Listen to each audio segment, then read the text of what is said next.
Thanks for logging on to MyFoxHurricane.com. So here we are right at the tail end of the season. We're just kind of counting down those final days of the season. But despite that, we've got a lot of activity going on in the tropics. We've got a couple of areas that we're watching. We have Tropical Depression Lisa, which is still on the map, working its way up through the Bay of Campeche now. It may actually redevelop for a short period of time back into a tropical storm. But as of now, still very disorganized. Top winds are at 35 miles an hour. It's moving to the northwest at 7 miles an hour. The forecast track basically takes it to the north a little bit, maybe redevelops this into a tropical storm, and then weakens it once again. But so by the end of the weekend, I think we're pretty much done with this storm. We may still see some additional rain along the coastal areas, bringing some heavy rain, the possibility of some flash flooding if it works its way a bit closer to the coastline. So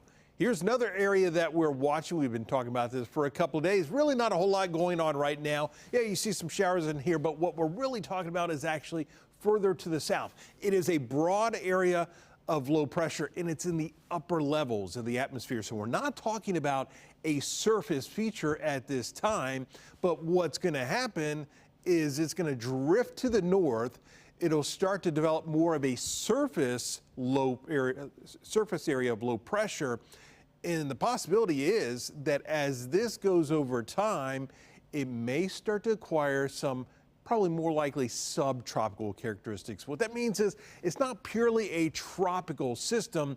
So what we're really looking at is just an unsettled period as this works its way closer to the state as we head through the middle of next week. That means unsettled, gusty winds, and some off and on showers, which is going to be pushing over the state and across the southeast. And it could be some high tides along the coastline. So this isn't just affecting Florida. This is up along the coastline as well. Have to watch this. So watch the Fox model as we go through the next few days here. You have that idea of just that broad area of low pressure, but then as it moves into the Atlantic, that's when we start to see more of that surface reflection with this. We start to see that possibility of it acquiring more of those tropical characteristics, becoming more of that subtropical type of a system. So here we are on Monday, and you are certainly seeing we're getting that closed area low pressure. We're starting to get more and more wind with this.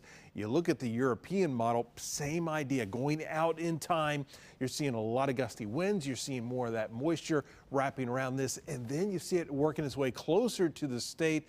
That's where we get those gusty winds as we head into the middle of next week. And then with that east and northeasterly wind, we're wrapping some of that moisture around.